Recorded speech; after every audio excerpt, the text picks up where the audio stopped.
Hello, everyone, and welcome to Gnomon's virtual info session with special guest today, Leticia Gillett. These virtual info sessions are streams provided by Gnomon as a resource to you.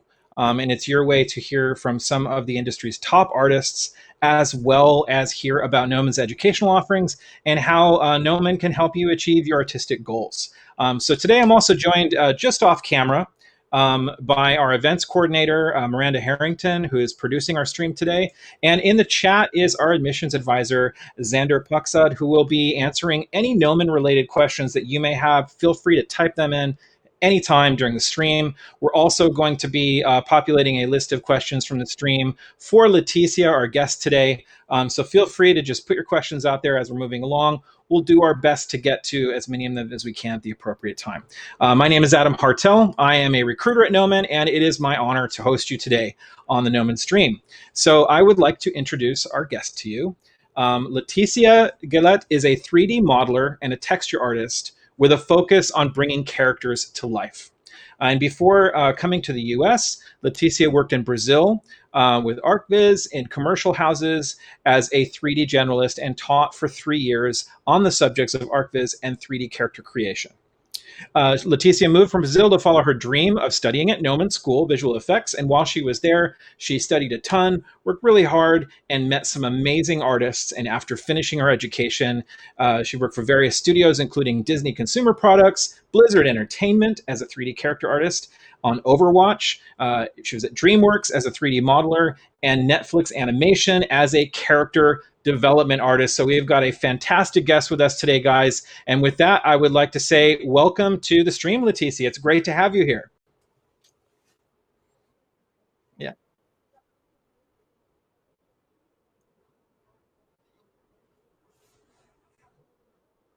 Hmm. Absolutely. It's a pleasure to have you. Yeah, for sure. Yeah, if you don't mind jumping right into it, one of the things we love to start with when we're talking with artists is we would love to hear just a little bit more about your artistic journey. You know, kind of starting with what got you, what sparked that for you, and how you began to pursue it, and how you got to where you are today. And I know that's a big story, so you just decide what you want to highlight for us along the way. Yeah.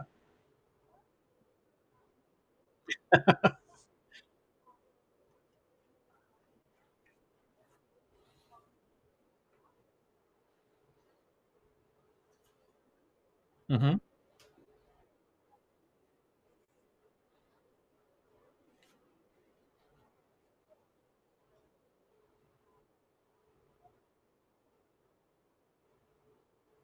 Oh, sorry, folks. If you're having some audio issues, we are fixing that right now. We apologize. I want to make sure that everyone can hear Leticia as she is sharing her story with us.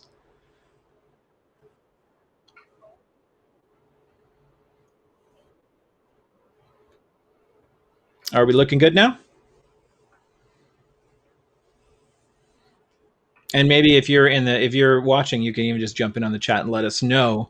Often it's the chat that's sort of the first wave that knows when something's fixed or when something's not working. Yeah. Okay. All right, guys, we're fixing some of those audio issues for Leticia right now because it's very important to us that everybody has a chance to hear from her today. You get to be with me for a few moments while we take care of this. And then we'll be back with you in just a moment once we have Leticia's audio working.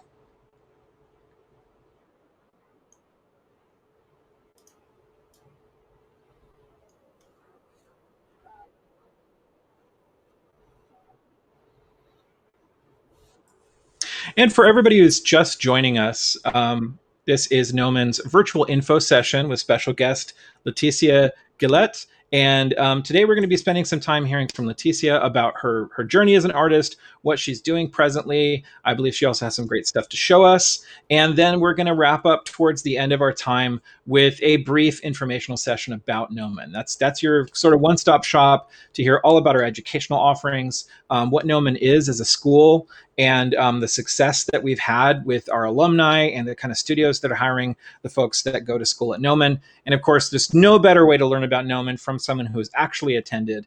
And Leticia is one of the very, very many alumni that we're very proud who have come to our school, and she's going to be sharing with you today.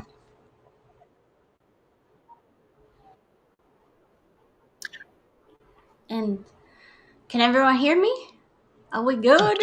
Just checking the audio issues we've been having, making sure that Leticia's audio is coming through properly. Are we good? Let us know in the chat. Yes? Yay! Seems like people are. Cool. All right, great. Awesome. So sorry for the hiccups, guys. Thanks for bearing with us. This is sometimes what happens when you stream. This is, it's just like live television, so you got to roll with the punches. But yeah, back to you, Leticia. You're just starting to share with us about your journey. Yeah, so it started mainly when I was very young with Disney movies, cartoons in general, and my parents, they were very engaged with art as well. So I was very exposed to like going to museums, you know, and music, everything art related. It was very big in my house. But for me, like what really got my heart was definitely the Disney stuff, Pixar. When I got a bit older, with Toy Story and Finding Nemo. I think it was about when I watched Finding Nemo that I was kind of like, I need to figure it out how this 3D thing works. And back then, at that time, though, I did go to college for architecture because everyone in my family did. But then in the middle of the program, I kind of like, yeah, I feel miserable. I don't want to waste my life just because it's like a family thing. So I chat with my parents, and they were very supportive. And then I was kind of a bit on that kind of all possibilities after that, right? I chat with them. They're like, okay, what do you want to do? I'm like, I don't know, something with art, but I don't know necessarily what. Mm-hmm. And it was very crucial for me. I got to go to a school back home in Brazil that it was kind of like a graphic design school kind of thing, but we saw a little bit of everything. So like with 3D, we saw a little bit of Blender at that time, Photoshop, a lot of different things. And it kind of opened my head, my mind to kind of like the possibilities of what I could try. And very quickly, I started doing 3D. And the funny thing is, at the time, I used to play in a band. So we used to play in bars. It was like a MPB, which is a Brazilian style. And we used to play in bars and everything. And one time I was taking this Blender class, and I was doing very well in the class. And then one time I told my teacher, like, hey, I need to leave early because I have band. I have to go play. And my teacher said, you should quit this and invest on this 3D thing because you're very good at it. You have a good eye. And that was a teacher called Alan Brito, which he was a big teacher, a Blender guy at that time. And I kind of like slowly start losing interest in playing and getting more and more into 3D and start studying by myself.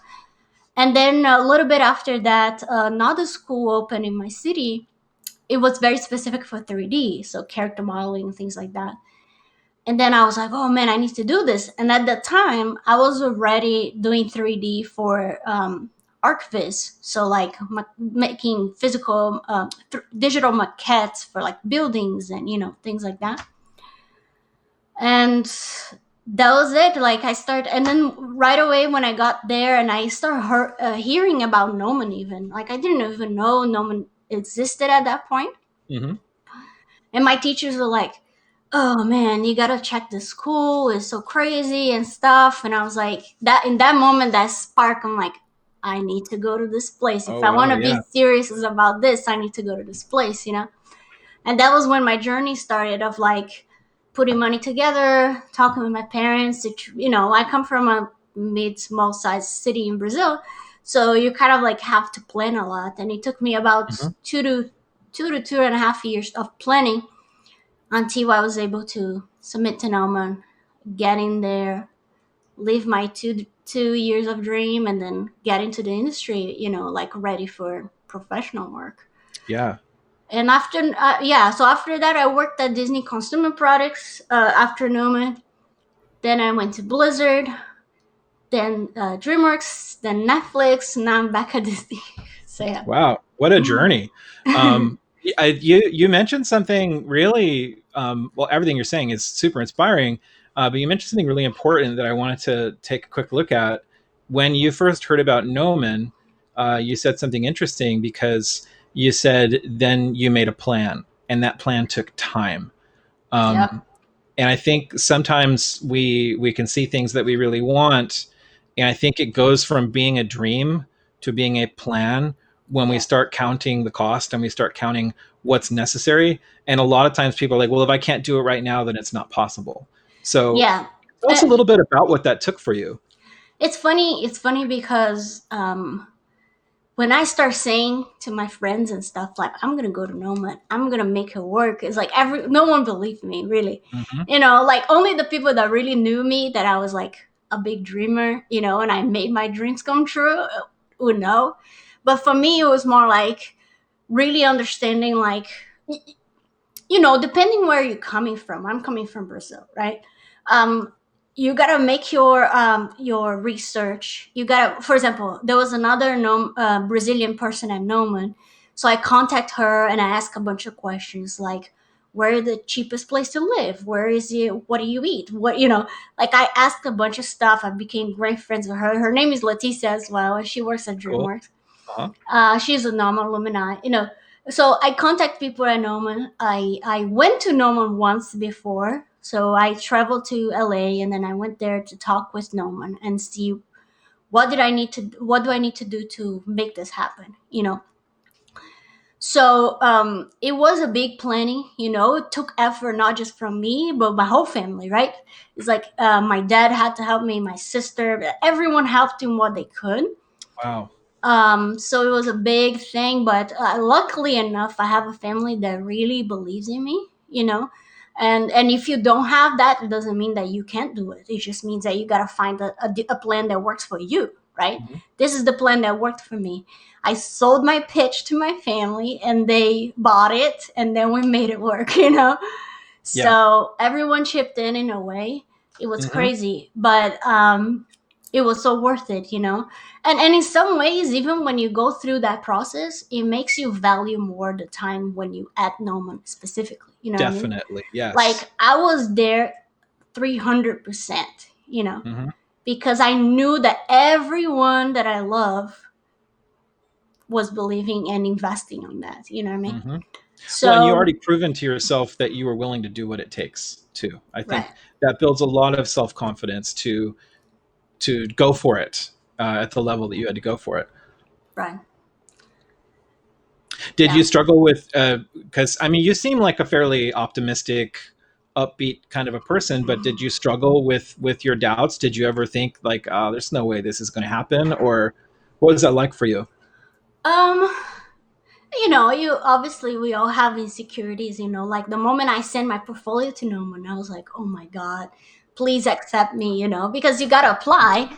Mm-hmm. Noman doesn't mean that they're not gonna take you, but they're gonna tell you like, hey, you need to take this basic classes before you get in. And I heard many people went through that where they applied, and then Noma was like, okay, you got to do about a year of basic classes until you can get to the program. And I didn't have the money for that. I had to get into the program. Yeah. So it was kind of like that tense moment of like, are they going to tell me I need more classes, or are they going to accept me in the program? So that was the time I was like all the time checking my emails and stuff. Mm-hmm. But Yeah. luckily it worked. They saw some potential there already, and then they let me in.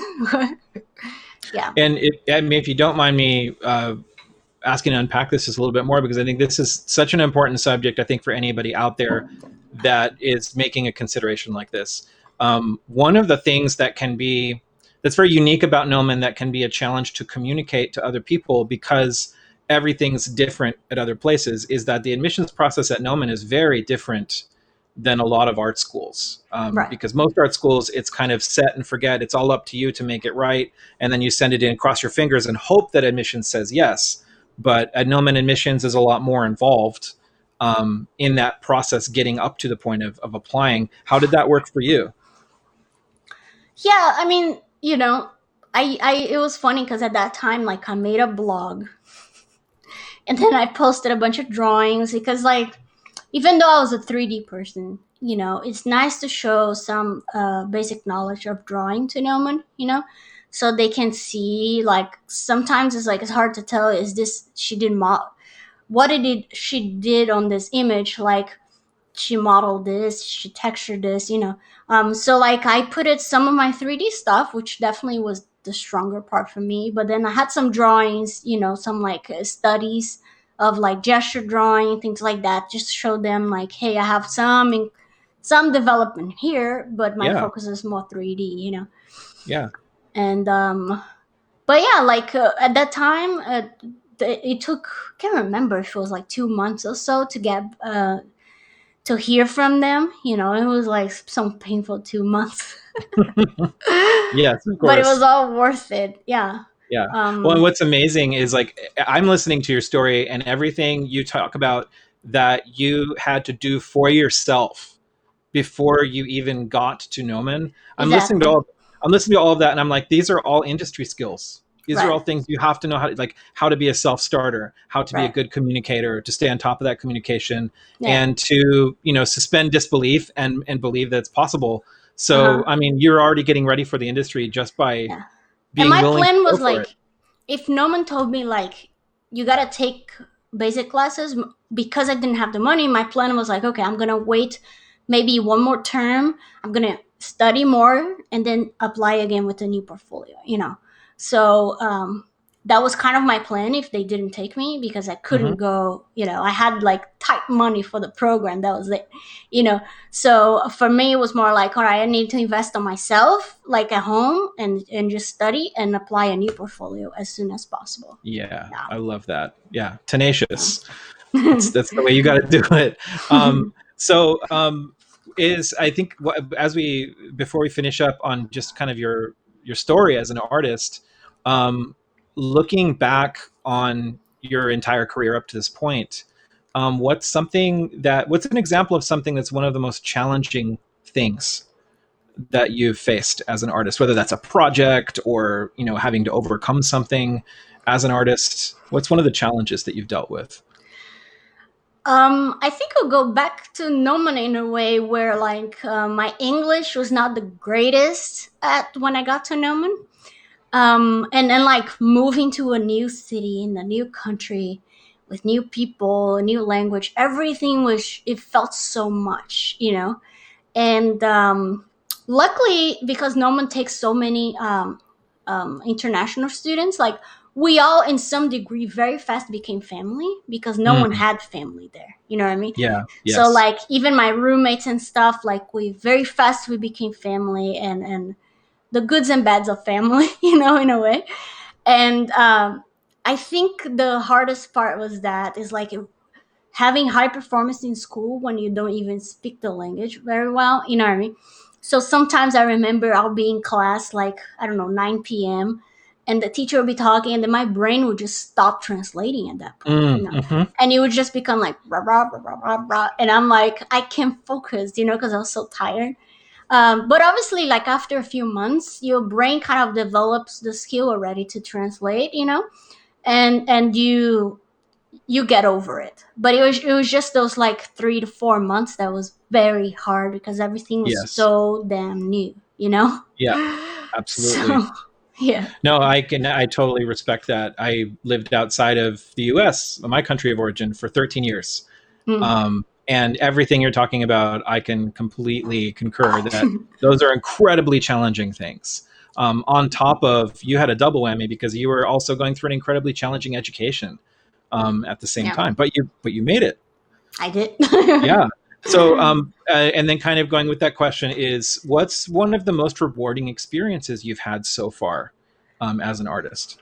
I think it's almost like when you see for the first time your character moving, or like in the Mm, game, and people like cosplaying and messaging you saying how they yeah, love that character that you did, and kind of sending to my niece or something, and they like putting on the walls and telling their friends like, this is that's so cool. my aunt did this, so I think that's the fun part. It's kind of like the perception of how people read your pieces, and even my portfolio pieces, like my personal project stuff, like people like, I love the story you told, I love it through the lighting or whatever it is. It's just like how you impact, because like what made me get into this was the impact that the art of Disney or Pixar took in my life. So when someone comes to me and say, hey, this impacted me in some ways, it's the same feeling of yeah, I'll say that. That's amazing. Yeah, and I think at least all the artists that are my heroes have a tendency to say exactly the same thing, and it's like I think the highest definition of art is when you make something that actually has an impact on another person, Right. some sort of a connection. Absolutely. Yeah. So I want to ask you a little bit about your art and what it is that you do.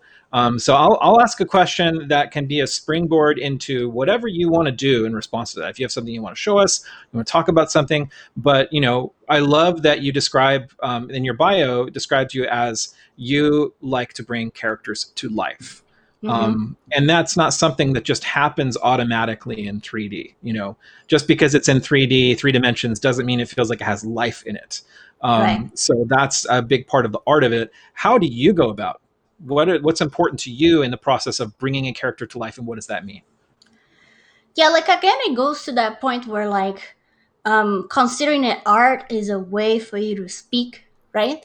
So Mm-hmm. for me, it's like storytelling, right? It's Mm, like reaching through, not just like, oh, cool model or whatever, but like reaching through story, right? yeah. So every time I choose something to do personally, there must be some story behind that I want to tell, and the modeling is just supporting that story. Is not the main focus of it. You know what I mean? Mm-hmm. That's why it's like in some ways, if you look at some of my portfolio pieces, it's like they're very simple, but people don't think of that so much because there's a whole story being told, Yeah. So I think for me, and one of the things that reaches the most of people is storytelling, for sure, for me. That I think that's why people connect so much with my work. It's because I'm not just making a character. I'm trying to tell a whole story, and I'm not much of an environment person, but I do just enough hints of environment to support the story always. Yes. It's not my focus, so I'm not like, I don't want to make a lot of stuff, but I just make enough to support my story. um, um, and supporting story is not just what you model, right? But it's how you do your lighting on it, how you implement contrast, like areas of rest, areas of noise, interests, area of, I like to call points of interest on the story. um, so that's what I normally think when I'm doing, pieces. So bringing characters to life. It's more than characters. It's actually bringing stories to life through characters, Yes. almost. Yeah. Very Um, well said. That's good. I like that yeah, for sure. And and I it's think very I hear you saying too that like being a character artist is so much more than just being able to model a character. yeah. It's Like so in many other disciplines that go production, into that. Yeah. right? In production, it might be your job, Hmm. But if you want to make like a story piece, it's so much more, Hmm. And it's I would say for stylized, it's so important to have a sense of appeal of um, what's the word? You kind of have to think like a designer, and that's why going to a design school like Gnomon is so important, because you learn design language, right? Because when I'm teaching to my students back in Brazil, I need to teach them first what to look for, right? Because when you know what you're looking for, it's easier for you to translate. If you just pick an image and you don't know what is it that makes that image appealing in somehow, Hmm. you might be able to copy, but it might be just an accident in a way. Where if you know what you're looking for, you might be able to even plus it, right? To bring even more of Yes. the design. And that's basically like, even when I was working at Netflix, like they hire me to plus things. Like I'll get a design and they're like, now add your own take on that design and plus that as much as you can, right? So you gotta, in some ways, think like a designer and study design language for characters, stylized and realistic anatomy as well. Yeah. That's so interesting to me because My art style is more realism, but I've had lots of friends that are more stylized. And I've heard, I think sometimes misunderstanding about stylized art is people look at these very simplified forms and they think, well, it's probably easier.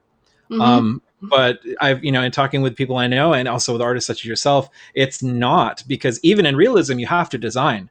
But it Right. sounds like you're saying with stylized art, you're doing that design, but then you're taking it so many more steps further because you might having to be simplifying it as well, Right. to a certain degree. Can you tell us a little bit more about that? I'm really curious. I have a great example about that, and Okay. involves Gnomon as well. Right. So, a few years ago, Gnomon invited me to teach a stylized class, right? Hmm. And I was like, okay, most of my students, I was in the end of the program. So I was like, okay, most of my students are coming. They have a lot of knowledge already, right? Especially with realism. So I want to break them, because learning comes from the uncomfortable, right? So they come to my class and they know that so much already and they feel very comfortable. And I wanted to break them. I wanted to break them. And what I did, first day of class, okay, I would pick a bunch of concepts that are super flat. Super. Imagine those Cartoon Network flat 2D files, right? Hmm. And I will tell my students, like, I wouldn't teach them anything. I would just give them the concept and say, I'm going to give you guys 1 hour to work on this. Do whatever way you want to do it, right? And you could see them struggling, because it's a different language, right? They're learning a new language.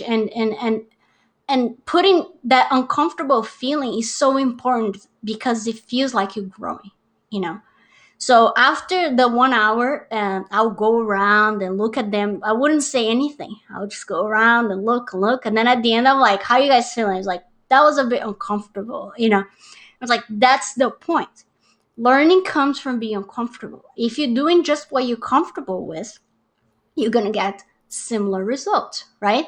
So you break them. And then after that point, throughout my whole class, they're feeling much more like learners again, they're like much more open for new ideas of how to model, how to sculpt, how to texture, stylize, and this and that, So I think that's one of the things stylized creates in some people, especially if they're very realistic driven, like modeling, is that is supposedly simple.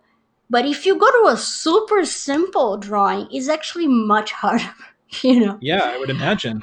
Yeah. So sometimes when I'm trying to push myself, I just get like a super 2D concept with no shading, just line or work, and I'm like, how the hell I'm gonna do this, because it kind of breaks your brain and you got to think about like very very minimalistic shapes, and clean, very clean.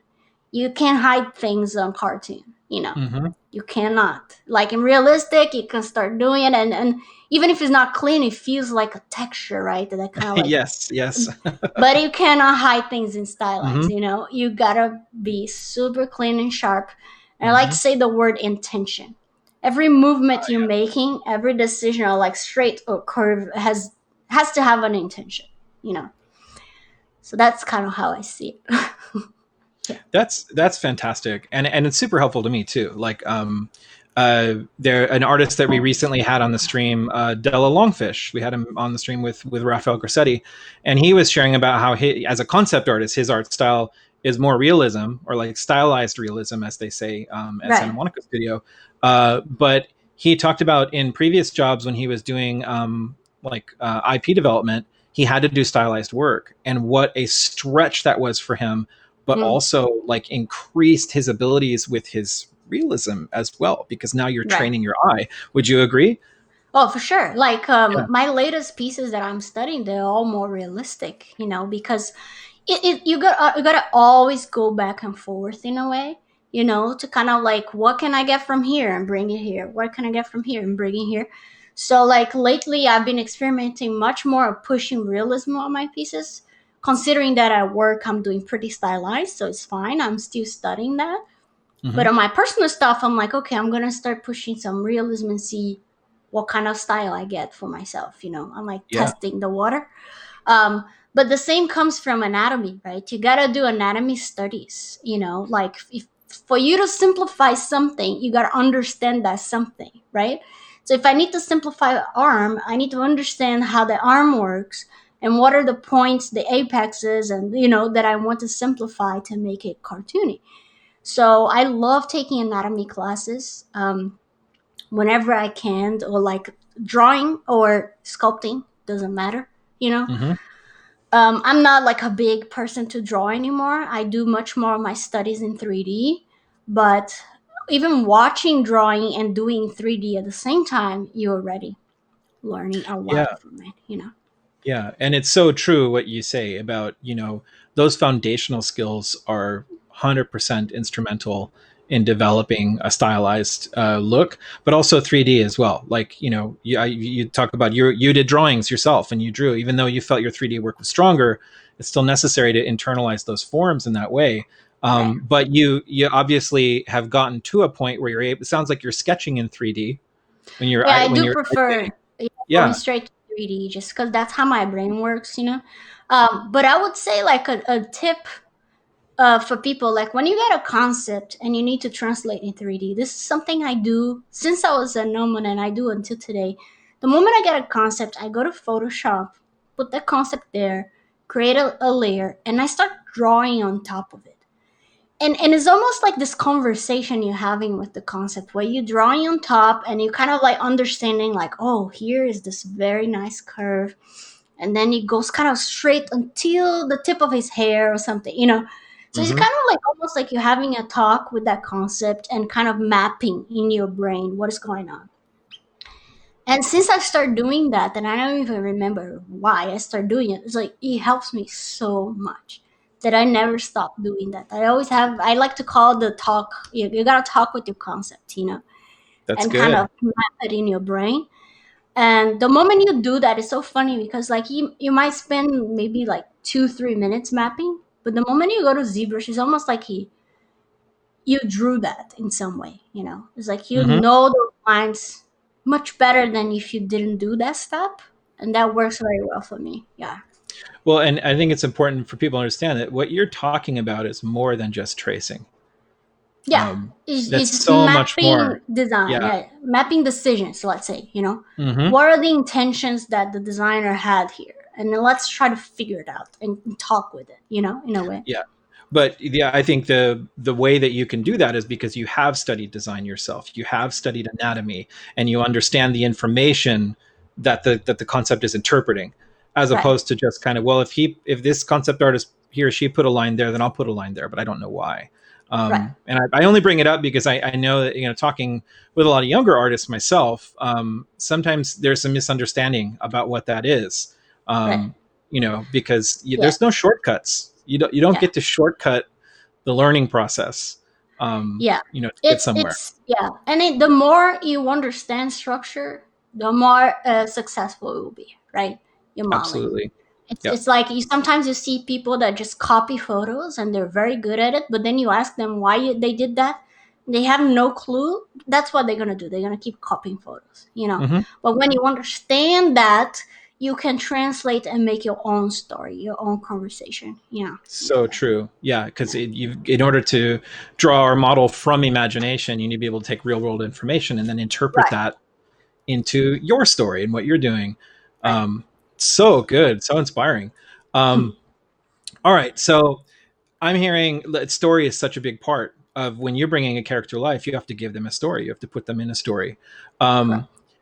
what do you feel? What would be? Can you give some examples? You talked about lighting and those kind of things, but I think sometimes when I look at a model, for example, or a character that I feel is alive, I feel is almost relating to this like it's a real person.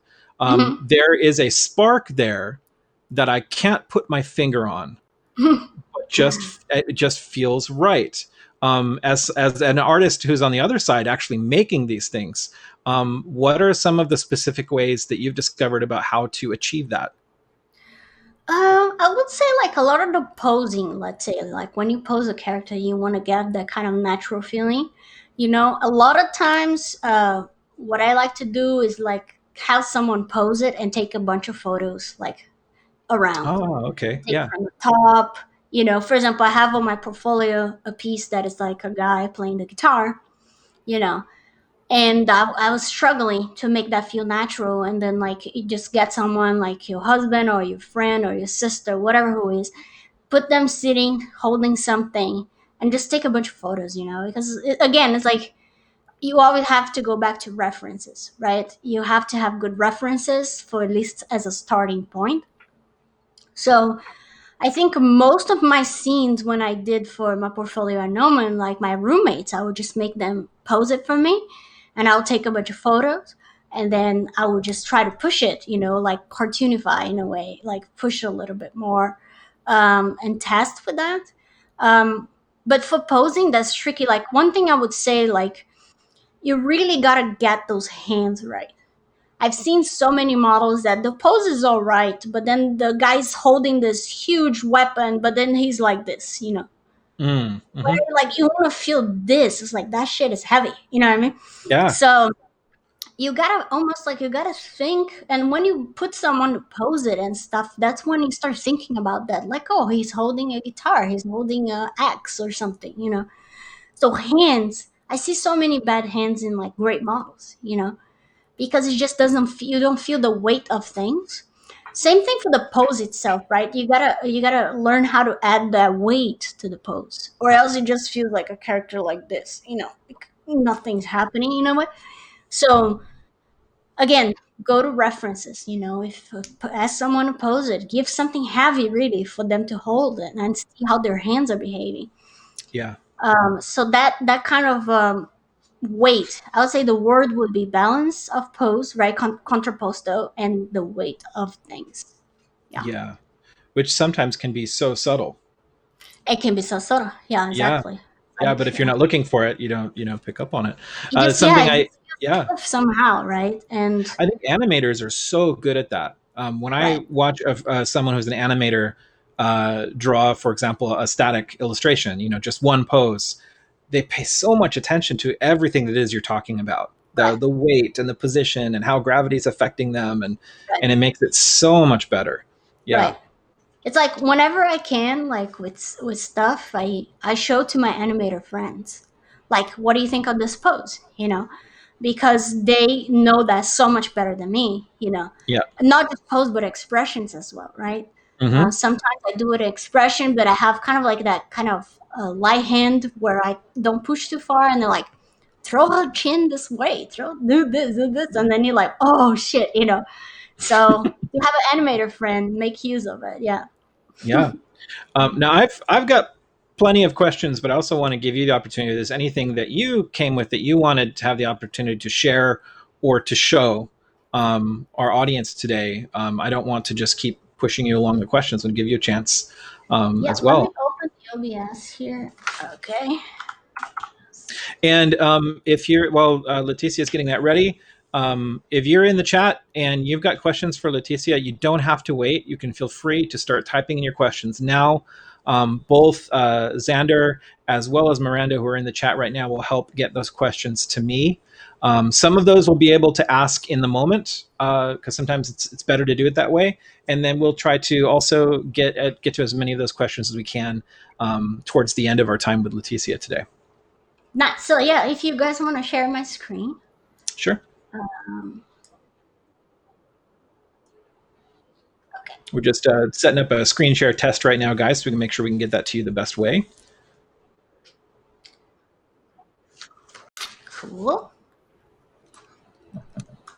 Are we good? All Cool. right, great. So, yeah, there's a few things I want to share with you guys. Where, for example, not coming through. Oh, I need to press start streaming. Sorry, start streaming. Okay. There we go. Sorry, guys, I'm not very good at this. No problem. No problem at all. We're just, we're going, because we're doing a multi-stream today. We've got actually a few different steps we need to go through to get these images up for you guys. So no problem at all, Leticia. Oh, so one thing is the sound coming through? Are we good? Okay. All right, cool. So one thing Everything I should be like good. to say a lot is done greater than perfect. Okay. And what does that mean? It means that, like, you have, especially as a student, you have to make stuff to learn. Okay. So if you focus too much, like, on keeping things perfect, and I'm only gonna finish this when it's perfect, I'm only gonna apply when it's perfect, I only, you're gonna suffer way more. And life is just not about perfections. Imperfect things, they makes us human, they makes us connect with people. So we are all imperfect by nature, right? Imperfections connect us, create empathy. Imperfections even tells more stories sometimes. So a lot of times, students or people come to me and it's like, I don't have the perfect portfolio yet, or this image is not perfect yet, and I like to tell them, like, you will never feel ready. You just gotta jump and see what happens in a way. You know what I mean? Yeah. So, and that's what I did my whole life. I'm like, I'm gonna jump, give my 100%, and if it's not enough, it was not enough. I'm gonna try again someplace else. You know what I mean? So, keep that in mind, because especially this generation, that have the time to study, and their parents support them and stuff, they just feel so obsessed about getting things so perfect, and it's just not how life is. It's just not how it works in a way. So, um, let me go down here. Okay. Okay. So, another thing that a lot of people, like, I don't know what to do, what kind of project I should do. And one thing I say is, like, well, ask yourself, like, what is the purpose of your project? This next project you're going to do, what is the purpose of it? What do you want to get from it? It's important to have set goals for a project for you to keep on track. Sometimes, like, you only doing something because you saw a concept and you think it's cool. It's hard to keep on track if you don't have a solid goal coming from it. So, for example, a lot of times is what you want to learn something new. So let's say I'm making a project and I want to really learn Substance Painter. So I'm going to make a project that I can really study those ideas in Substance Painter or ZBrush or Maya, whatever it is, the software. So I set that as a goal. What is another goal? I want to solidify something that I learned. So let's say, like, you study a bunch of anatomy, and now I'm going to solidify that knowledge. So I'm going to make, like, a very anatomy pose, like very pushed, so I can really understand what the biceps, triceps, and deltoid is doing, whatever. So that's a great goal as well, right? Enrich your portfolio. So what is it? Enrich portfolio can open to so many things. For example, what is the company you want to focus your portfolio to, right? For me, it was like Pixar, Disney, DreamWorks, whatever. So I'm gonna think about something that if I show to these companies, they're gonna relate to it, right?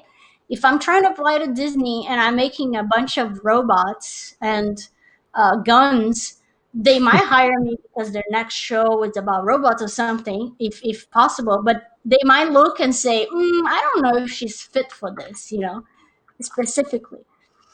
Um, Sometimes you're only doing a project because you want to have a lot of fun, right? You just like, yeah, this is my project that I'm going to have tons of fun. It's going to be great. Practice your eye, right? Again, like the word intention, it's very important, okay? Because you always study with intention. If you're not studying with intention, you're just making the same. You're making very little progress. There is a graph that says like this: every day I do something without intention. It's like, this is day one, this is day two, this is day three, and whatever, right? But if I study with intention, this is day one, this is day two, this is day three. They start stacking each other, right? And then you get higher up. Whoops. Um, Another thing is, sometimes you want to just study anatomy. That's great. Improve your pipeline. Sometimes it's like you want to add something to your pipeline or improve it somehow. And then you're like, I'm going to do a project that involves everything so I can really improve and like add a new render like Arnold or something. create a routine of production. That's very important, and I want to really talk about this where, um, again, like studying, it's not a competition. It's not you got to do it a little bit every day, and then it adds to a lot at the end of the month, right? So what I do normally now is that I work about 8 hours a day at my work, and then I eat, and then after I eat, I do 1 more hour of personal stuff. Okay. So at the end of the week, I have about 5 hours because I do not work on the weekends, only if I'm really feeling about it. But I normally don't work on the weekend. But at the end of the week, I have 5 hours of work, which doesn't sound like a lot, but I'm doing something and it's not hurting me. Sometimes people like, I'm going to take a whole weekend. I'm going to work like a crazy person. And then you get burnout for like 3 months, you know. But if you work every day a little bit, you do a bunch of stuff and you don't get the damn burnout, right? That you like your head is burning and you're dead, you know. Whatever. This is great. You're giving us a character right now, and you're telling us That's a story. right. Yeah. So this is one of the things that I did not used to do it. I used to be one of those people that are like, I'm gonna wait the whole week, and then when the weekend comes, I'm gonna work, and then I'll get burned all the time, and I didn't want to make personal projects. And now I'm making more personal projects than ever, but I'm just doing little bits throughout the week, and then I'm like super happy. This is So so important what you're bringing up, because if you don't mind me jumping in, yeah, yeah, go for um, you're talking about creative sustainability, it. which Mm-hmm. is, we'd like to think that because we're artists and we love making art, then we can just make art all the time and it's fine. But in order to keep your creativity sustainable, I'm hearing these are what your tips are about right now. So that, because if you burn out, you almost have to kind of get yourself started up again. I know because I've Exactly. been through And it. it's hard Yeah. because you know what? Inertia exists in art, right? Yes. If you Yes. stop, it's very hard to get things in motion. But if you Hmm. always in motion just a little bit, it's always your boat is always going kind of steady. Yeah. Well, and the And other thing I hear you saying is not just the consistency, which is super important, but also the intention. right. And I hear it so often, the word talent used as an excuse, right? No. That artist is so talented, and what they mean is, well, it just comes naturally to them. It's not Right. hard for them. But most of the time, all the time, I think what we're seeing is an No. accumulation of consistency and the kind of intention you're talking about. Yeah. And there is a very important word, and I'm gonna write it here, which is action comes before before I have trouble. Motivation. Mm, Okay. So action comes before motivation. Whoever thinks that we all motivated, dancing around on our computers, it doesn't know art. Art comes from action first, and then the motivation comes. If you're always expecting to get a motivation, you're never gonna get to action, because motivation, it just comes once in a while, maybe in like a moment of faith. But if you do action, motivation will come eventually. But if you don't take them, you're gonna wait a lot longer, or maybe never, for the motivation to come. Wait, do you mean to say that, are you telling me that when you show up to work, say at Netflix or at Disney, and your supervisor or art director comes up, if you tell them you're just not feeling it today, they Right. don't say, oh, that's okay, go home and watch some TV and Yeah. just chill. They don't tell No, you to do yeah. that? Just go home. No, Yeah. no, not particularly. No. Yeah, it's the same. It's like sometimes I talk with people like, man, I'm not inspired. I'm not motivated. And I'm like, yeah, me neither. You just gotta, and obviously, like, do you want to get a little more motivation? Yeah, go read a nice book and get inspired and stuff. But you cannot, what I want to say is, you cannot wait for that to produce, you know, especially if you're part of a production, right? That's right. Yep. If you like doing art and you're very rich and you don't have any problems, sure, wait for motivation, you know what I mean? But if you in a world where you gotta perform every day, and you gotta work and you gotta perform on your personal projects, you gotta act before motivation. You know, that's just the Hmm. deal. Same thing about thinking, right? Some people say, like, oh, I'm thinking about this project. I've been thinking for 3 days, thinking. It's like thinking's not doing it. Sometimes Yeah. people think that thinking is very productive just because they're thinking about it, But you gotta think a bit, do a bit, think a bit, do a bit, think a bit. It's a balance. You can't just like think about it. And then you create this big thing in your mind, and then you feel kind of frozen and you don't know how to start, you know? Yeah, for sure. So, anyway. We've actually got some questions coming in from the chat along the subject. Sure. I think you've already done a brilliant job of addressing some of these points. Mm-hmm. But I think I'll jump into a couple of them really quick because they apply to where you're at right now. Let's see here. One question is, and I'll try to do my best. A la Mort is asking, may I ask about being so self-destructive when you criticize your work and compare it to quote unquote the bar, to the point of thinking, why am I even doing this? So let's talk Right. a little bit about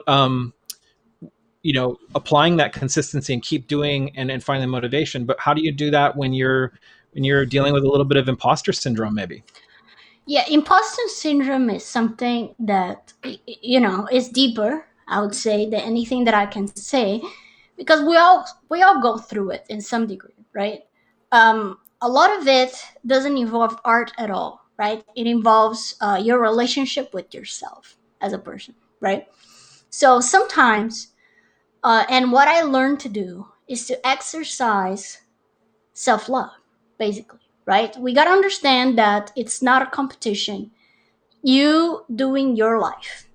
And we never know, like, if you compare yourself to me, for example, and you look at me and you only see what I'm showing you, you don't know who I am. You don't know how my life is, right? So it's very dangerous to compare yourself to other people because you don't know them. You only know what they are allowing you to see, right? So what I try to do is not to compare myself any journey, because that's my journey. It's not anyone else's, right? And you got to learn how to have self love, but with responsibility. Meaning, oh, I don't want to study today. It's okay, Leticia. It's fine. You don't have to study. That's not self love, Right. right? That's you indulging yourself to be small. Self love is to understand that everyone has their process and you have yours, and you got to respect the timing of things. Things are going to happen in a certain rate that might be super fast for someone else and a bit slower for you because you are different than someone else, right? So for me, for example, I have a very bad memory, and I always struggle like to grasp some concepts sometimes because of my memory so bad, right? And I will see some other people in my class just going with it with those ideas, and it was like so maddening to me. But then at some point I was like, I had to accept that's just my limitation, and I gonna work extra hard on that. And that's why, as you guys can see here, I work with lists. I make my whole desk is full of lists. Why? Because I know my weakness. What is my weakness? Very bad memory. So I'm gonna make sure I have everything I need so I don't forget anything, you know That's good. Yeah. Well, so and you hear artists a lot of times. I was listening to another interview where one person was saying, "Hey, you have to learn some of these disciplines that don't seem to be art related, like making lists or being organized or right. learning how to do that." And they said, "Well, but what if you're that classic artistic type that just really gets drained by doing those kind of things, that hates doing those things?" And the response was, "Well, then enjoy your hobby." Exactly. Yeah. You're just gonna have to work extra hard, and everyone in the whole world has a limitation, right? It's not gonna be just you and me. It's gonna be everyone. Some people has an easier maybe limitation, but again, it doesn't mean that it's easier. Whatever is easier for you might not be easy to me, right? Hmm. Yeah. So we cannot compare because we're all so different and so similar at the same time, but very different, you know.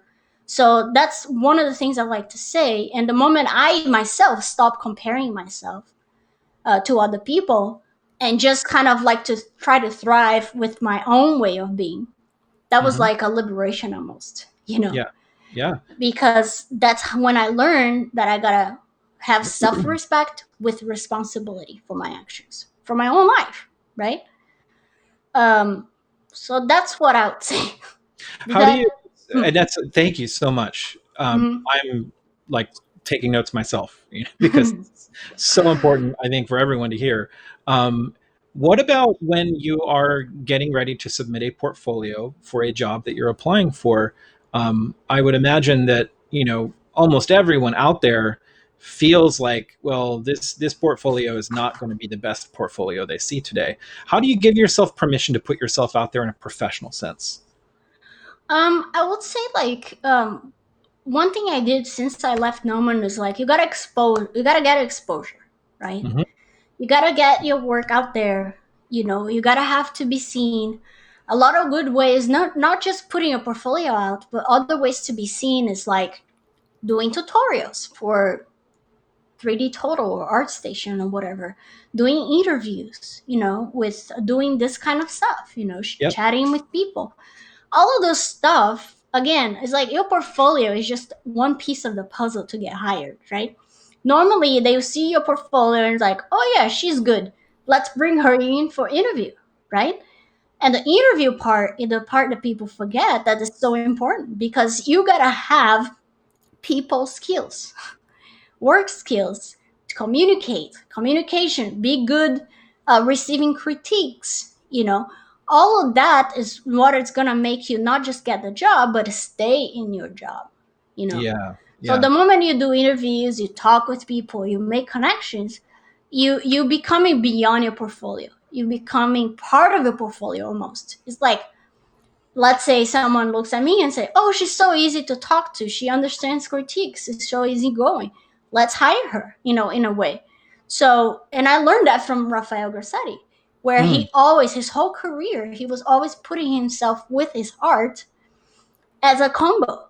As like, you just don't get this, but you get this crazy passionate, um, um, easy to talk to, very objective guy. Hmm. And I kind of learned that from him since the beginning, since I was in Brazil, really. And I kind of mimicked that in my life. Obviously, you got to do what fits for you. Like in my personality, I felt like that would fit for me. I know people that are much more shy, and that's totally fine, But what do you got to do? You got to, even if you're shy, you got to in some way communicate that you're still good to receive critique.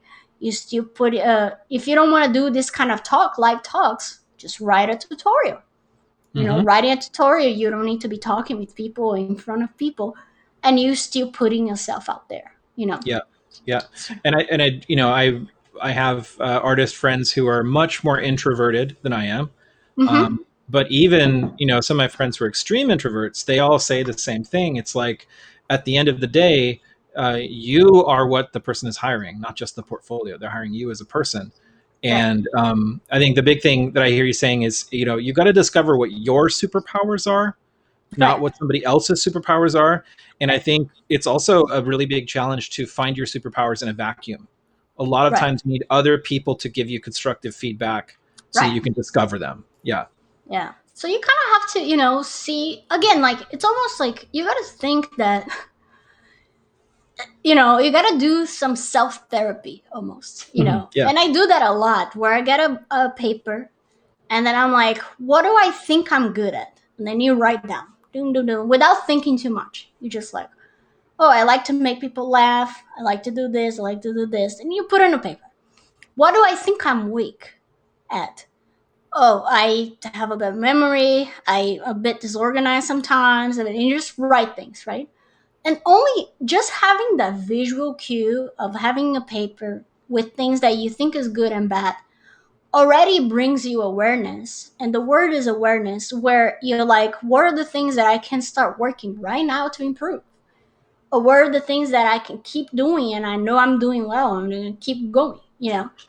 So, um, some people, they just want to do, but sometimes it's stopping a little bit and having a conversation with yourself is the best way to kind of bring anxiety down and set yourself to kind of like a more like a almost like objective point, you know. Yeah. Hmm. And every time you're having those self doubts and stuff, I do this exercise. I go to the paper and start talking to myself, and it brings you back to a setting point of being objective and not so emotional about the problems. It's like, how are we gonna fix this? Let's Hmm. think, you know. So, yeah. Oh yeah, fantastic. I'm going to do that myself. Yeah, it's Um, pretty and fun. and a great example of how motivation comes from doing, right? Right. If you never make the list, then sometimes you don't have that moment with yourself that you see it. Right. And Yeah. sometimes it's like, oh, what's the point of a list? But in your brain, everything is, they say there's 60,000 thoughts you have per day on average. It's like, it's so fast. Those connections are happening so fast in your brain. And when you put it in a paper, it's almost like you're slowing down so you can process, in a way. Yeah. Um, so, yeah. Well, thank you for taking the time on that question. And please, I don't know if you had more that you wanted to continue with what you're showing us. I don't want Yeah. to take Let's you away from see. that. Um, just to let us why it's important to finish projects, right? Besides the obvious, right? But the obvious would be like, okay, I'm gonna have a portfolio piece, but you get some level of satisfaction, you get prouder of yourself, right? You get a production rhythm, right? You get kind of like a ball rolling again, like don't want to be stopped in inertia, right? You want to keep moving. You feel like you're growing and evolving, right? And with that, you create a product, you create visibility if you expose that product, you create credibility because you always posting stuff, so people are like, oh yeah, this person is consistent, then they give you credibility.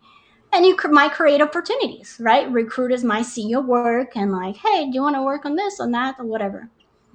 Where the other side, when you don't finish, right, is not just the fact that you don't have a portfolio, but you get super demotivated. You lose self confidence on yourself. And that's a very dangerous place to be, right? You increase anxiety because you're not finishing things. You lose strength to continue, to keep going. Again, you're going to get in that point where you stop on inertia, right? You start self sabotaging yourself because of that. And you get to the vicious cycle of syndrome of whip, where you never finish. You have like The syndrome of 10,000, the syndrome yes, of work in progress. yeah, it's I love that. syndrome of work in progress. Whereas, like, if someone asks you, like, what are you working on? Oh, I have 10 projects I'm working on, but you never finish them. You know what I mean? Hmm. Yeah, And that's totally. so dangerous. And everyone gets in there for some point in their life where you're just in that cycle that it never ends. It never ends. So that's very important. Okay. Um, Let me see if there's anything else. I mean, let's see. So this piece, for example, the one I was talking about, you guys, Yeah. is like the guy on the guitar, right? And again, like I took a photo with the guitar. It's important. Like you go to videos and see how people pose their hands when they're playing guitars, right? There's a whole story here. What's the story behind this, right? That I'm trying to tell. We have this kind of like different story where there's an active voice here happening, active mode, and then this one is just like he's just resting and calm. So you would think is there is a duality here, right, of actions, but in somehow they are connected. They live in synchrony here, right? You don't feel that the dog is bothered by what's going on, you Mm. know. Another thing is this kind of like triangular shape that really gives this solid base of tranquility, right? There's nothing that is very established. This relationship that they have is very established. Um, Another thing we could think here, yeah, again, it's like even not just the action itself has different polarities, but even the position of their heads. One is looking this way, one is looking this way, but Hmm. somehow they live in synchrony, right? They're aligned. And that's why I call family. This is the name of this piece because that's what happens with family. Sometimes we're in one direction, the other one is the one, but sometimes even though we go with different paths, there's that kind of like line of symmetry on the family. Sometimes I'm not Good. saying every family, Sure. I'm Yeah. saying on this family, right? And that was kind of what I was trying to do here, right? Um, Let me see if there's anything else here. I love this piece, by the way. I remember hearing you give a talk at Gnomon Right. about this piece. and there's so much more to it about your decision making process of, I think, because originally it was going to be a larger piece, and then Hmm. you simplified it, Yeah, right? I You simplified it simplified to the it. Yeah. guy and the dog, and that actually got the I story took across. exactly. I took the environment. I just kept key pieces for the environment, like this and a little blanket, just to make it even more cozy, and the cup of coffee, and things like that. Um, Let me see. Is there any other questions? Oh, some folks on the chat are wondering who the character with the guitar is. Is that of a real person that you know? No, no, no. It's not. It's just like there is a very nice artist called Cecile Care, Hmm. and she did the concept kind of similar to this, and I kind of like use it as inspiration. So if I show you guys here, this is her name here. Cecile Care. Oh Let yeah, me yeah. write it here. Cecile Care. And she is a great 2D artist, and I kind of based on her image, and I took what I wanted from it, and I talked to her first, obviously, um, to kind of do my own thing with it. Yeah. Yeah, and we've like you had asked, we've got ground to cover with the questions. Right. I've got a couple of questions if you're ready. Yeah, sure. Okay, cool. Um, so let's take a couple of questions that have come up so far in the chat. So let's see. I'm just taking a quick look because I've been so captivated by what we're looking at with Leticia's stuff here. Um, uh, how hard was it to break into the industry? Let's see. Canomation is asking, yeah, how hard was it to break into the industry? Did you like your portfolio before applying? I would say the first job, it's the hardest the most in a way, because you kind of like don't have the experience yet, right? Mm-hmm. So you have all that wants and passion, but sometimes you gotta have to have a company somehow have some faith in you, Mm-hmm. So I feel for me the hardest part was the very first job, where I was like, please give me a chance, and the company sees some potential in you, and then they go and hire you, Yeah. because after that you start developing relationships and network, and then for me at least, it was almost like this rhythm of a river, like I got to a place, and then it's like I made some connections, I met some people here, and then I came here, and then I go, a lot Mm-hmm. of it is connection really, but that first one, you don't have yet those connections almost, Yeah, absolutely. so yeah. Well, and while we're talking about career and connections and those kind of things, one of the questions that I had is relative to a question that I get a lot from artists at their beginning who are aspiring. Maybe they're wrapping up their high school education and they're thinking about a career. And there can be a lot of skepticism about, being an artist in an industry being a stable job and a stable income. And a lot of times those are insecurities that family members have, right? Um, Hmm. so being a career artist yourself in the industry, what would you have to say to those thoughts? I would say this. I'm gonna be very honest. I feel like energy goes where your focus goes. It doesn't matter what kind of job you're doing, right? If you decide to do, I don't know, you're gonna be a dentist because someone told you that you're gonna make a lot of money, but you don't have the heart in, you don't have your energy in, you're gonna be a mediocre dentist, right? And you might make money, but you're probably not gonna be very happy. But it's the same thing for any career, really. With art, there is this thing about art that is like artists are messy, they're crazy, but that's not true. You know, in production, we are very objective, the same way any other career is. And if you treat yourself, because sometimes even artists, they don't treat themselves with the value they deserve as any other career. We create entertainment, which is a very important thing in everyone's life. It's a Yeah. very big product, right? So I believe that if you love art, you got to put your energy and focus will go, you know. And with the family, you got to be very clear too. You got to, the same way that any career, they're going to be the mediocre people because they are not investing their energy into it. They're going to be the successful people, right? It's the same thing with art. If you put your heart into it, you're gonna make it work. I truly believe this. There's always that factor of luck sometimes or timing, but eventually it will happen.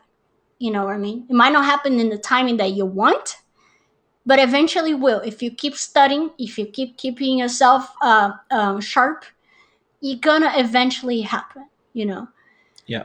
And you gotta take ownership, you know. If you take ownership and say, this is what I'm gonna do, and you're gonna make changes in your life. But you can't just like keep with that mentality that artists are crazy and we're flowy and whatever. No, you gotta take ownership of your life and figured out the steps that you need to take to make that work, right? Yeah. Because we Yeah. know on times of what is happening in the world how fragile life is. And do you want to live a life that you don't feel like you're investing your love and your heart to what you're doing? That's a question for you, you Hmm. know? Absolutely. Yeah. Yeah, and so true. Because what I also hear you saying is, I find that all the time the myth of the starving artist is also tied directly to the thought that art is somehow an easy job, right? Right. It just comes It's to you. not. Who knows how? Yeah, That's not true. It's a lot of mhm, studying, a lot of practice, and a lot of intention, right? absolutely. Yeah, for sure. Yeah. Thank you for that answer. Let's see. Let's see. There was another question I wanted to get at. We're getting into questions, and also kind of using the questions as getting into kind of our final section, which is going to be taking questions and any advice that Leticia has for artists, which we've already got a ton of amazing advice. Like this has been a master class, I think, in sustainability as an artist and how to be effective. But let's see here. Okay, yeah. Brandon Brown says, Hi, Leticia. The Oh, biggest advice for a newbie, someone who's new, trying to get started sculpting in ZBrush. And I'm not, is ZBrush your primary, or are you doing most of your work in Maya? ZBrush is primary, yeah. Okay, okay. So, Um, yeah, what would you have to say? And I think that goes hand in hand with another question that came in is like, what's kind of the best way to get started? What should they be focusing on as a beginner and they want to start making these things? right. I would think, first of all, like, think about the people, the kind of work you admire, right? What is it your goal as an artist at first, right? You might want to develop your own style, but like anyone, like any of the Renaissance artists, you got to copy first to learn and then break it and make your own thing, right? So, what is it that you love? For example, for me, I love Disney Pixar style stuff. So I look at those stuff and brings me joy, and that's what I want to do, right? How do I do that? That's the second question. Okay, so I'm gonna have to learn ZBrush probably, right? Hmm. So okay, so if I need to learn ZBrush, where do I need to go, right? If you have some money to invest, you look for schools where you can take an intro to ZBrush class. If you don't have a lot yet, just do a little YouTube search or something and start watching some tutorials until you get to a point that you can go somewhere to learn, right? But I would say, like, think about digestible pieces, right? If you think about the grand picture, where like you look at an image like I do, right? And it's like, oh my God, it has modeling, it has shading, it has hair and fur, and it has lighting, and that's a lot of things to learn, right? But you got to start somewhere. So how do I break that? What do I like the most? Let's say modeling. So I'm going to break it to modeling and start from there, right? So break your ideas in digestible pieces, or else you're going to feel overwhelmed. Overwhelming brings anxiety. Anxiety makes no help for your life, on your career, right? Hmm. We always anxious. We gotta find a way to walk together with anxiety without letting it break our cycle, right? So being objective is start small, think small first, and then start adding slowly things back, right? And then when you see in the end of 6 months, you did a bunch of stuff, but you started small with minimal anxiety first, right? Hmm.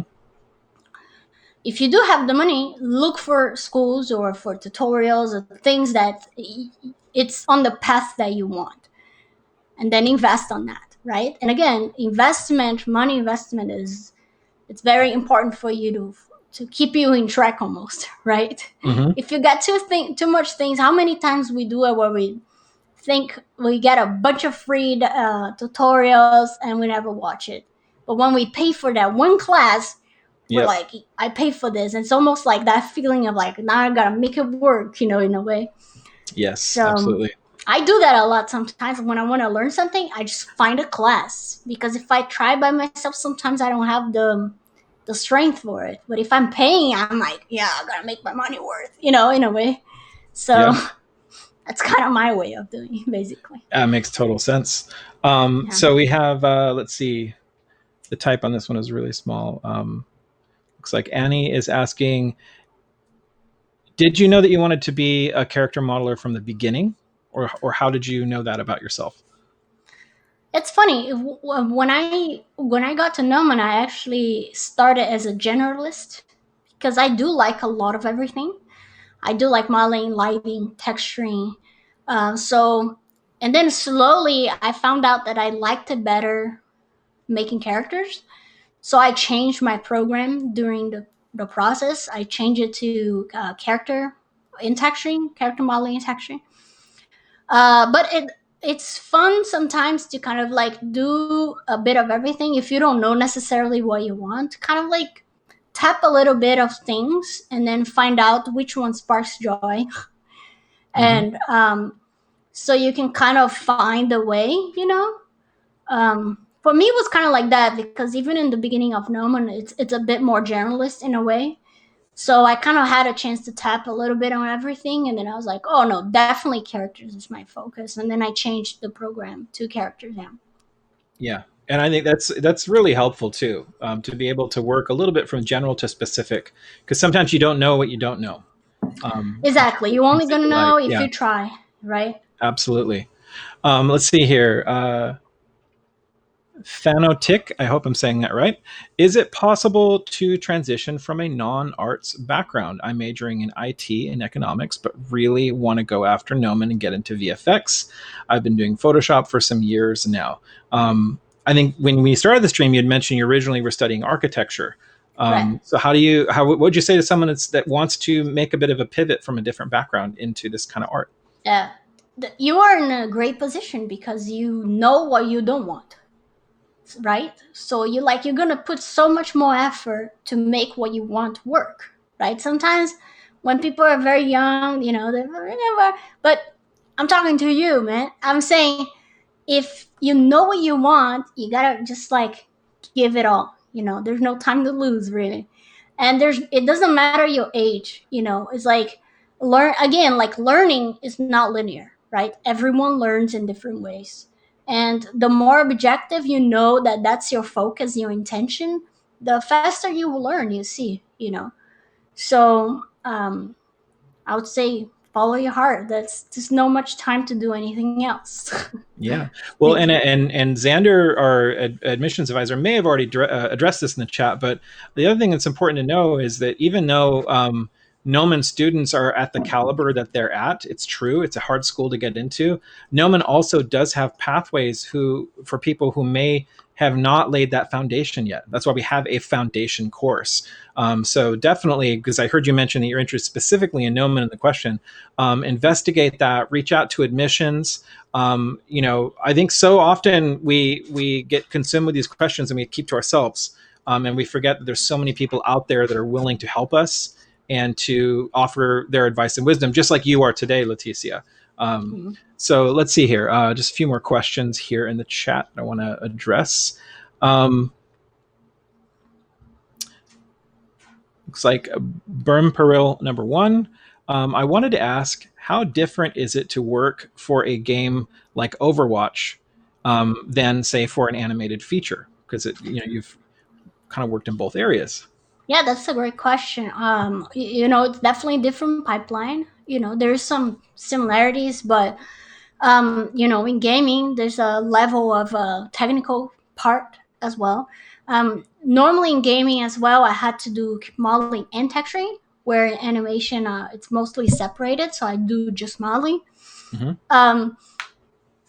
Um, for me, it was super fun to kind of learn both ways. There are some limitations that it's actually fun to deal with, because poly count, for example, right, for a game, it's a limitation. But when you start learning how to work optimize things, it's almost like you feel this like proud moment where like, yeah, I only had, I don't know, 15K polys to work on this, but I made it work. It looks so good, you know. Mm-hmm. So it's kind of funny where animation, you know, you obviously have much more topology to work with. Um, one of the things I would say also and which is bridging more, but like in animation for movies, you know, they push the characters so much more on the rig, the stretch and squash and things like that. So your topology needs to be so flexible in that way. Where in games, there's a certain level until where they stop pushing your character, so your topology can be a little less flexible, let's say. Um, what else is different? Even the environment is different. I would say, like in games, um, I don't know. It's like gaming. It's pretty fun. The environment. Everyone just want to talk about games, you know. And I don't know much. It's just mainly the pipeline, I would say, and kind of like the skills you gotta have for games. You gotta also be a texture artist in some way. Where in animation is you gotta focus only on the modeling side. Yeah. Yeah, awesome. Brandon Brown is asking, and I love this question. What's one piece of advice you'd give to your younger self when you were first starting up? So you've got a Just time machine. You can go back and meet younger Leticia. What would you say?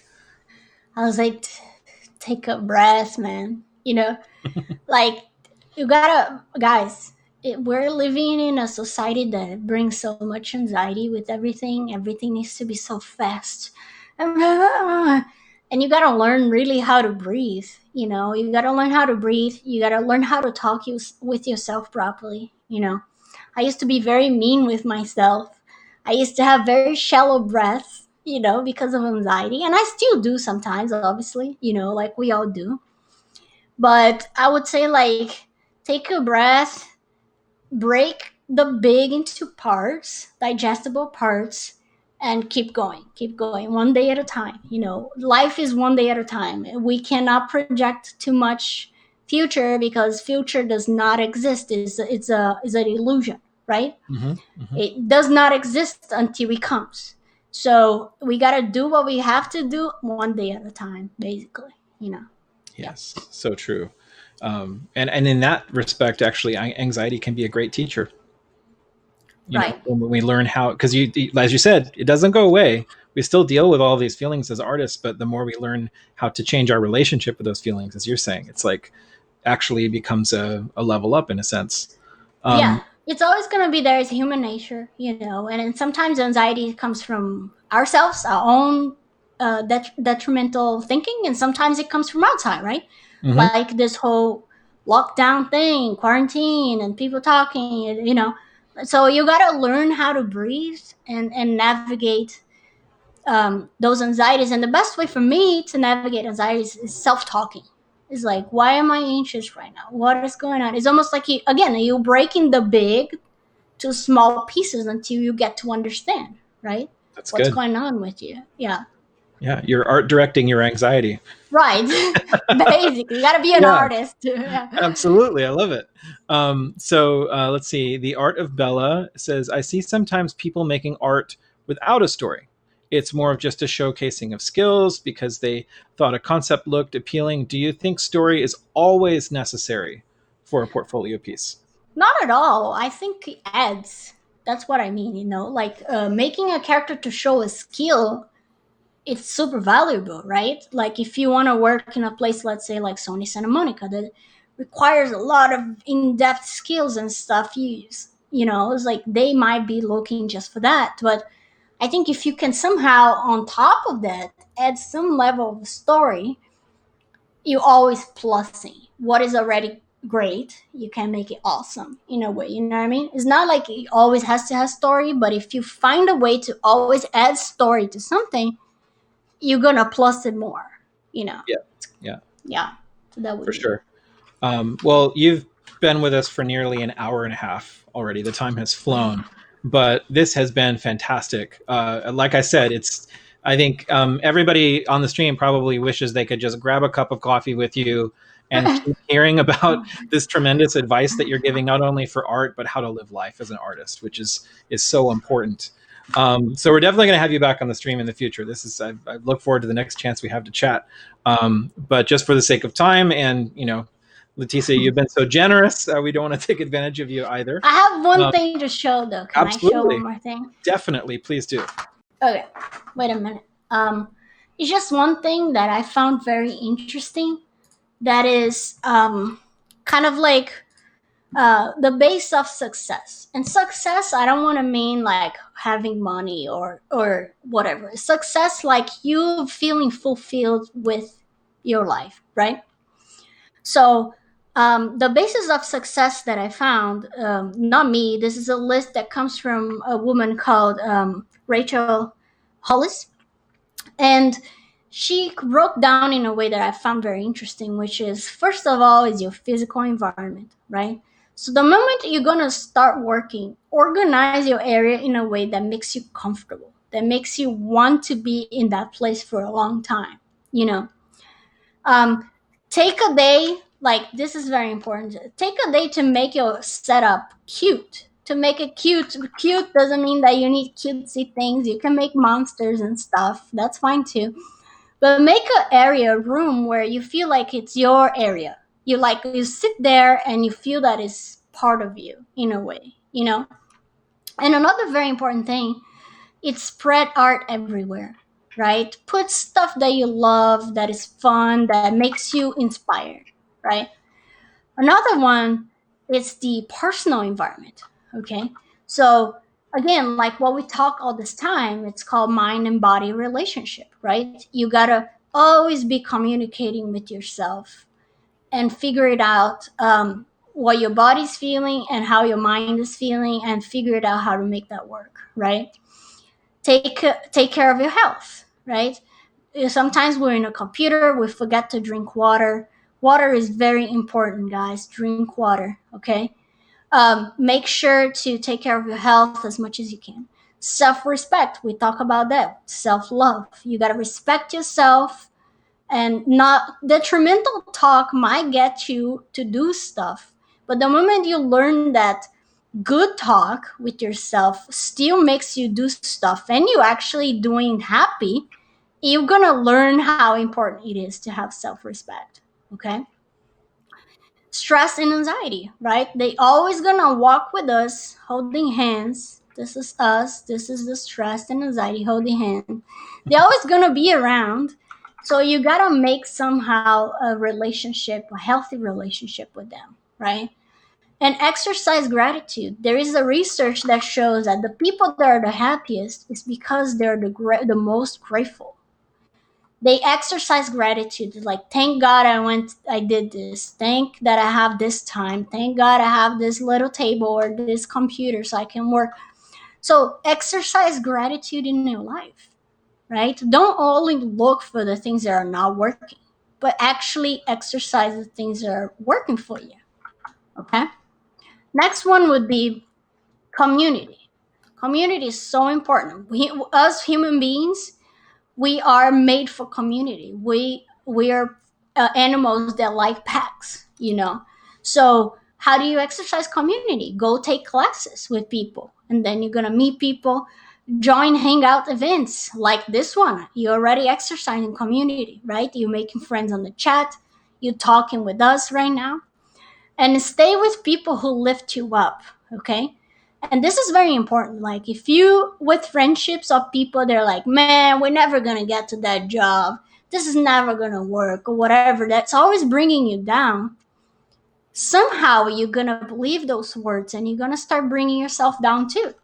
So be careful of the people that you're hanging out with, right? Another thing, it's routine. Routine is so damn important. Respect your routine. Make small changes, like Leticia said routine is very important. So now I'm going to do this. I'm going to wake up, I'm going to eat, I'm going to run, I'm going to shower, blah, blah, blah. No, you got to make small changes.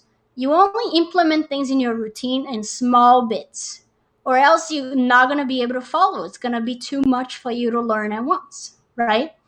So every time I want to change something, I try to make in small digestible pieces, right? And expect frustration. Frustration is part of art, right? And so frustration is always going to be there as well, and you're going to expect it. If you expect frustration, you're going to go through it much easier than if you don't expect. Okay? Any project I'm doing, there is a point that I get frustrated, but I was expecting it. So I'm like, okay, let's keep going, you know? And last but not least, habits. You got to create a habit of asking, what am I doing right? What am I doing wrong? Right? You got to keep asking yourself things so you can improve on them. What do I need to change? Right? Oh, I'm working in the morning, but I feel so sleepy. Try to work a little later. Try to work at night or whatever. And make lists. Lists are going to keep you in check. It can be very simple lists, just like, for example, open the UVs today. But that's the only thing I'm going to do today, but put it on a list and cross it, you know. And last but not least, I just want to leave this note from Jane Goodall. And she said, what you do makes a difference. And you have to decide what kind of difference you want to make. And that is not just for the world, but for yourself, for your own career. So the things you're doing are making a difference, you're aware or not. So make yourself aware of those decisions, because those decisions are going to make the difference, and it's the difference that you're going to make to the world and to your own career. Cool? Very cool. Yeah, right. super helpful. And if you're like me, guys, I'm like watching this, trying to take as many mental notes as I can. I've got good news for you. This stream is going to be recorded and in the catalog on our YouTube channel. So you're going to be able to go back and watch us again. I know that I certainly would like to. Because we're going to wrap up our time to transition to, I'm just going to be sharing a bit about Gnomon, more the practical information for anybody who's interested in pursuing an education at Gnomon. But I always say, I'm a recruiter for the school. I always say the best people to hear about Gnomon from is the people who went to Gnomon. You don't work for Gnomon, Leticia. You're out there working in the industry, and I think, and while I know actually after having our talk with you, you have a lot to say about Gnomon. But for the sake of time, what's one thing that you think is really unique about Gnomon? Why did you choose Gnomon? Yeah, definitely. When I chose Gnomon, I didn't know what it was, but when I got to Gnomon, I found out what it was that makes Gnomon so different. And I think I was talking with my husband. He's also went to Gnomon, and he's at Riot right now. And we're talking like, what is it about Gnomon that that makes that spark inside you, and until the end, right? And it's basically because Gnomon, it's very objective. There's no time to lose kind of mentality. And you get there and you see everyone, and almost like that, it's like that energy that just takes you over. And if you don't get into that energy, you're gonna see people evolving and you staying behind. So there's no other way to go forward with Gnomon. You know what I mean? In a sense, it's like this crazy energy that like takes you forward, and also the people, everyone in your class is striving to excellency so much that, again, it's like there's no other way to go than forward. And that's kind of like how I felt at Gnomon. It's like every time I felt kind of like, you're always gonna have hard times, and then you see people going and moving. It's like, come on, we gotta go, and then you go with them, and the friendships you make because of that, because everyone is trying so intense that we just hold hands. Is like, let's do this, in a way, and it's like just move everyone together, and it's crazy. It was a crazy experience. Yeah, I love that, and I couldn't agree more. So Leticia, thank you so much for giving so much today, for everything that you shared. You didn't just share about yourself, but I think you gave something that everybody on the stream I would imagine could take home with them, and is going to improve their quality of life as an artist. So very appreciative. So thank you very much for joining us. If you would like, if you're not following Leticia yet and are interested in seeing more of her art, Leticia, can you just share with us your, like, are you posting on Instagram? Yeah, I Or, mostly have my portfolio on ArtStation and okay. Instagram. I post kind of like whips sometimes as well. So if Okay. you're interested to see how my process is, I also put it Yeah. there. Okay, cool. Yeah, so definitely check out her art station, follow her on Instagram, so you can continue to track with her. So thanks again, Leticia, for being with Yeah, us. thank you. Let me say I'm goodbye, and my dog Yeah. wants to say hi to everyone. Good night. All So right. thanks to everyone, and thank you, Noman, again. And yeah, go Certainly make art, everyone. Go live our the dream. That's right. Our pleasure. So thanks for being with us. Yeah, no All problem. right. So I am going to take just a little bit of time here as we wrap up to share with you about Gnomon. So I definitely invite everyone to take a look at this. Even if you're not thinking of full-time education, Gnomon also has some great individual class offerings. Everything is 100% online right now on a custom-built platform for internet-based learning that we already had set up for our online classes well before the pandemic hit. So I'd like to just share with you a bit about that. So starting out, we'll just get my screen share up for you guys. Uh, yep, I've got that taken care of, Miranda. Thank you. So we'll get that screen share up. Just let me know when we're up and running, Miranda.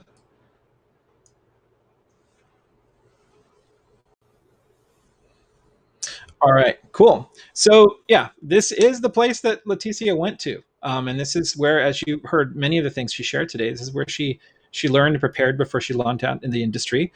Gnomon started back in 1997.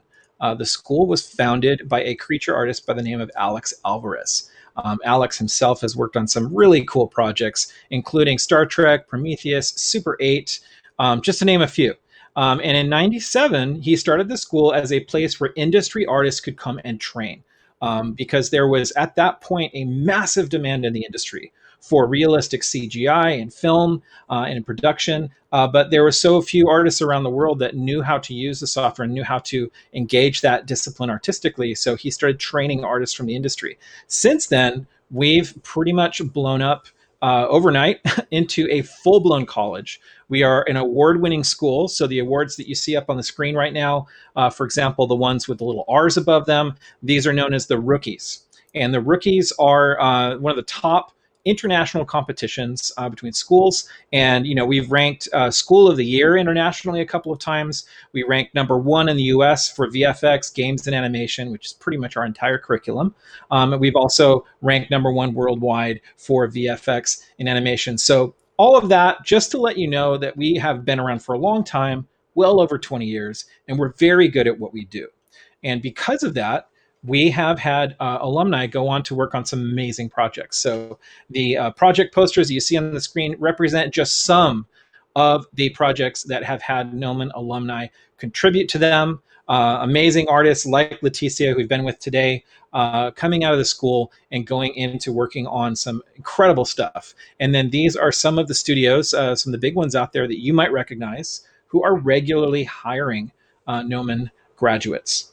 And in mentioning that, I should say that Gnomon's mission is to prepare artists for the industry, not just to teach skills and then leave you on your own. We, in a lot of ways, Gnomon exists to serve the industry itself. And we're serving the industry with the quality of student that we are sending out to go and start working in the industry. So these are studios that come to our campus regularly on days where we have students showcasing their artwork to come and scout out new talent. So just last year in 2019, we had a 97% placement rate. The year before that, 2018, 100% placement rate. And what that means, the way that we define that, is that that was the percentage of graduates from our full-time programs who found a job in the industry doing what they trained to do within only 6 months of finishing the full-time program at Gnomon. So we want you to know that that is the end game. That is the goal. That we are helping artists to become ready to work in the industry, and even teaching you how to put together a demo reel, how to launch out there and start interviewing in studios so that you are able to jump into the industry after school rather than kind of just sort of figuring out things on your own. So that being said, let's talk a little bit about what is it that Gnomon teaches. In a nutshell, and kind of a broad term, what we teach is called digital production. Now, that is going to be a catch-all phrase for the following disciplines and skill sets. These are things like computer-based visual effects, character and creature design, digital sculpting, character and creature animation, environment design, lighting and rendering, matte painting and compositing, game asset creation, game engines, production workflows, and world building. Now, some of these skill sets you may be familiar with, some of them might be new to you, but they translate into the following types of careers. So every one of these positions that are up on the screen represent a different step in the digital production pipeline, whether we are talking about feature animation, live action film, games, television, commercials. This is the pipeline, guys. And each one of these steps represents a career path unto itself. So I've highlighted just four of these because while we don't have time to get into every one of these, I want to highlight just four to give you an idea of the diversity of roles that are available for artists in the industry today. So first, we're going to take a look at character artists. Now, a character artist does exactly what the name implies. This is an artist working right here. You see an artist working in ZBrush, which Leticia works in as well.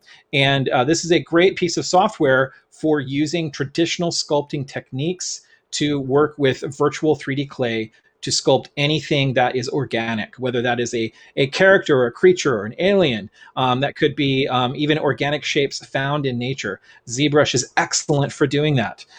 So these are artists that are creating that final 3D model of what that character is going to be looking like when you see them on screen, whether that's in a film or in a game or a television program. This is a great example of a role in the pipeline that can be fairly traditional art leaning. These are artists who are also probably spending a lot of time drawing and painting the kinds of characters that they're modeling. They've taken time to really invest in anatomy studies and both of human as well as creatures so that they can achieve these kinds of results in creating these 3D characters.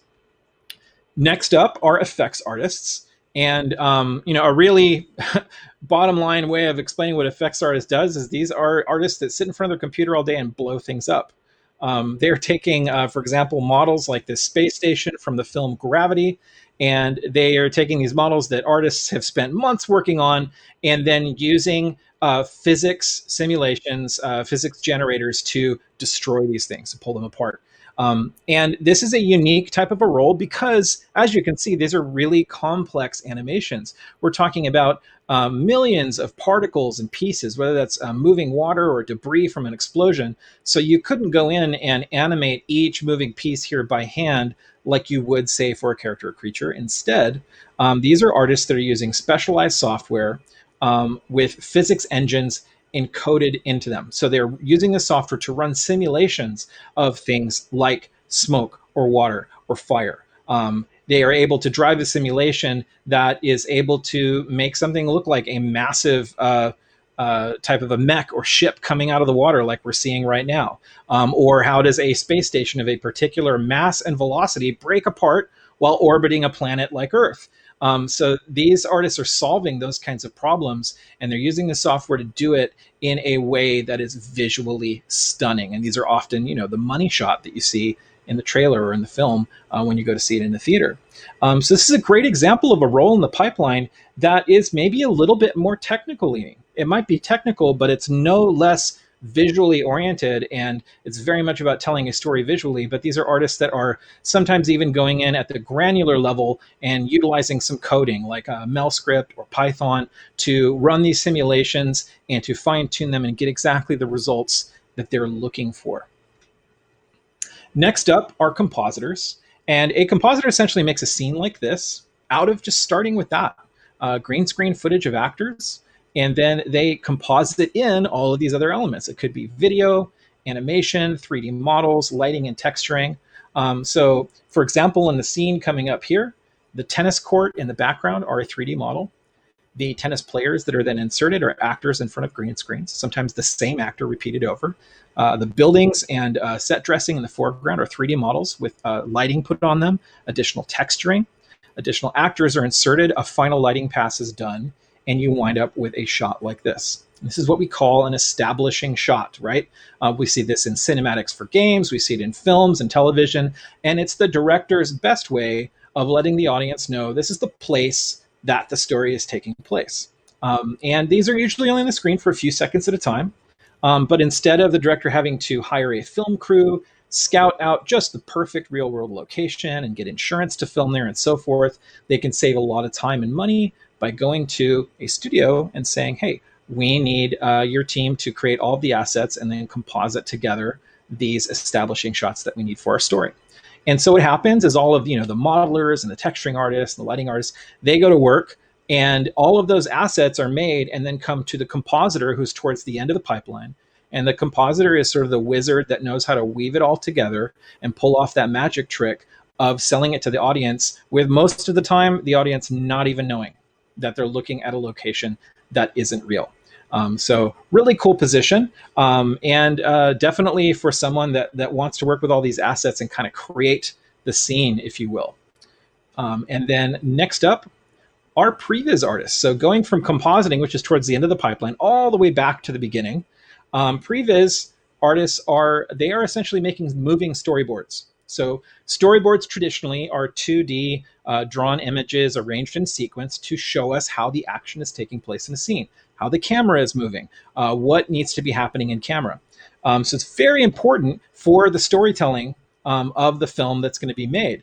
But what previs artists are able to do now is they're able to not just create 2D images, but create entire animations.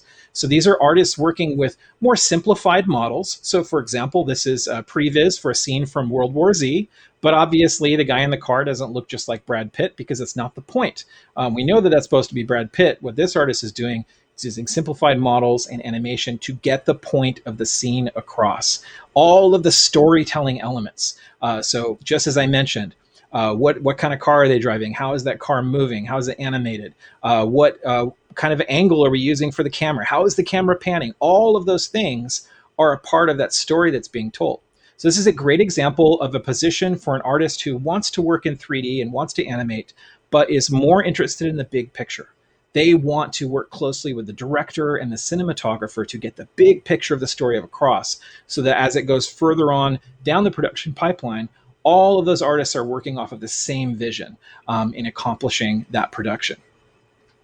So with these examples of just 4 very different types of careers, let's talk about how Gnomon is going about training artists for those types of positions. So here are our academic offerings. So you see just a bird's eye perspective here. And in the upper left-hand corner, we have our Bachelor of Fine Arts degree in digital production. So this is a full-time 4-year college degree. So you're in 4 years, you're coming to industry readiness in your training, but also walking away from that education experience with a college degree. Just to the right of it is our certificate program. And this is going to be a little bit more advanced and a little bit faster paced than our Bachelor of Fine Arts degree, because it's just a 2-year program where you're coming in kind of like Navy SEALs training in digital production, getting what you need and launching out there. So this is typically used by artists that may already have a degree and need to utilize Gnomon as a finishing school. Next, after that, in the lower left-hand corner, we have a Foundation in Art Design, which is essentially a portfolio building course. And then lastly, well over 70 of our classes are also offered individually a la carte. So let's take a closer look at each of these, starting with our Bachelor of Fine Arts degree. This is our primary academic offering at Gnomon. It is fully accredited, which means that financial aid is available. It is also full-time on our campus. Caveat there, of course, we're not on campus at the moment because of the pandemic. But what we've done is we have very successfully transitioned all of our full-time programs, all of our individual classes, to our custom-built online platform.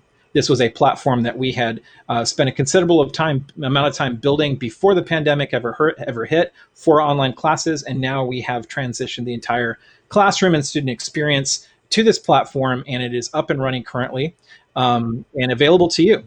So this has what we call an optional concentration in game art. What that means is as you come in and start learning the digital production pipeline, you're learning techniques that can be used in film or in games. But at a certain point, if you know that what you're directly aiming at coming out of school is working on games, you can pick this optional concentration. And what that'll do is it'll take a majority of your classes, like your animation, VFX, and so forth, and teach you how to do that specifically for game engines. Just like Leticia mentioned earlier in answering the question in the stream, that there's a difference between working on, say, a feature animation and a game. And we want to make sure that you understand that difference, and that when you graduate and if you're aiming at game studios, you're ready to start working in those game engines with those positions in the pipeline. Now, the 4-year program at Gnomon is going to cover all the aspects of a 3D generalist skill set, and with very in-depth understanding of the 3D production pipeline. So what that means is you're literally going to learn every job in the pipeline. All those different titles and positions that I put up on the screen earlier, you're going to learn how to do all of those disciplines. Why is that important? Well, Gnomon has worked very closely with the industry from its inception, and we know that the way that the majority of artists break into that industry, into that first job, is they have learned more than just one skill. Rather than waiting for the perfect job, quote unquote, to come to them, they've made themselves a bit of a Swiss Army knife to take on the job at the studio that they want to work in. It could look like a graduate from Gnomon wanting ultimately long-term to work, say, as an animator, but they start reaching out to studios they'd love to work in. Let's say they hear back from DreamWorks, and DreamWorks says, wow, we love your reel. We think you're a great animator. Unfortunately, we don't have any openings in our animation department. However, we really do need a lighting artist. Would you be willing to come on the team and work as a lighting artist? And that person can, with confidence, say, absolutely, I know how to do that. And they can also feature that in their reel as well. So this is the way most artists break in. And as you start building up your credibility and your contacts after that first job, they're able to start building a career towards the position that they ultimately want to have long term. So while you're getting that generalist education, in the last 4 quarters, the last 4 terms in this program, you also get to pick out 4 electives. So you're kind of getting the best of both worlds. You're getting that broad 3D generalist training. You're also being given the opportunity to invest yourself in building up extra skills in the area that you're particularly passionate about as an artist. Something else that should be said about our full-time program is that we have a rolling admissions, which means that you can start not just in the fall, but also in the winter, the spring, and the summer. And this is useful to you so that you're not having to make a race for the fall and then wait an entire year. You get to start when you're ready. And our admissions advisors are there to help you with that process. And I'll tell you about that in just a little bit. So that is our accredited 4-year college degree at Gnomon. Next up is our 2-year certificate program. As I mentioned, this is a little bit more like higher education. It's a little bit more advanced and intense than the 4-year. It's just a 2-year program. It is accredited and it is full-time on our campus with 5 areas of study. So basically, you're going through a program designed to build your foundational 3D skills before choosing an area of emphasized study. And these would be areas of emphasis relating to things like, modeling and animation. It could be texturing and lighting, so forth. You get to dig into that one area that you're particularly interested in, or you can also pick 3D generalist and continue building up skills in many different areas. And that actually is a position in studio as a generalist, getting to work in a lot of different areas. Next up is our foundation in art and design. And as I mentioned earlier, there are many pathways into Gnomon. And one of those pathways is through our foundation in art and design program, because we recognize that not necessarily everyone who's really interested in coming to Gnomon has had an opportunity to learn all of those foundational art skills that you're going to need to build a 3D education on top of. This also is a great bridge from high school into our Bachelor of Fine Arts program. So what this is it's basically a 1-year course. It's 4 quarters, and it's designed to help you learn those foundation things and build a portfolio that you can use to apply to the full-time program. You don't have to stay in it for the entire year. It's designed for you to get in there and get what you need. And these would be classes like figure drawing, anatomy for artists, perspective drawing, color and light theory, and you get into some great design classes like vehicle and mech design, character and creature design, and so forth. There's no portfolio submission necessary to get into the foundation. This is just something you speak with admissions about, and they guide you into enrolling in the foundation. And the great thing about while being in the foundation is, number one, you get to keep working with admissions while you're going through this course, and they will work with you to help you know when you're ready to apply to the full-time program. If you maintain a GPA of 3.0 or higher in the foundation, you automatically get a $500 scholarship into the Bachelor of Arts program. And about half of the classes being taught in the foundation also transfer into the BFA. So it's not like you're delaying your college experience with this preparatory education. You're actually kickstarting it and helping to open up that door for yourself and giving the most intentional, as Leticia was mentioning, very intentional sort of on-ramping towards the full-time program. You could talk with admissions to learn if this is going to be maybe a good first step for you or not. And then lastly, just want to mention again, our individual courses, which are basically 30 hours accumulative. This is 3 hours of class time once a week over the course of 10 weeks. And every one of our individual classes is currently online because of social distancing, which makes it an amazing time to take an individual class at Gnomon, because normally only a certain portion of them are offered on the online platform. This is great news for international students. If you are living overseas, you are also eligible to take an individual class. So I would definitely say, if you're interested in kind of taking a class or two and beginning that start, that plan, that intention, just like Leticia was talking about, enrolling in an individual class while we are currently offering all of them online would be a great route to go. You can definitely talk with admissions about that today. Yeah, and these are essentially standalone courses. They do not require a portfolio submission. This is something that you simply enroll in as long as openings are available in each of the classes. So definitely earlier enrollment than later when classes open up is a good idea. Okay, so let's sort of conclude by talking just a little bit about admissions. And it's really important to take some time on this, guys, because as we were talking about earlier, admissions at Gnomon works very differently than it does, say, at a lot of other art schools. The traditional approach is you have to just kind of get your portfolio, cross all your T's and dot all your I's and get everything ready, and then send it into admissions and hope that you're good enough and that they come back and say, yay, you got in. At Gnomon, we do it very differently. Admissions is the beginning point of the process at Gnomon. So really, step number one before you do anything else is to simply reach out to admissions, get in contact with an admissions advisor. And what they'll do is they'll just have some questions for you about your goals and about your artwork. And they'll want to start looking at some of the art that you're currently working on, even if you don't have a complete portfolio, because they want to start coaching you. Their role in this process is to help you put your best foot forward, to help give you the best possible chance at being admitted into our full-time program. So they'll offer some coaching on your portfolio. They'll give you some action items to follow up with, and then it's up to you.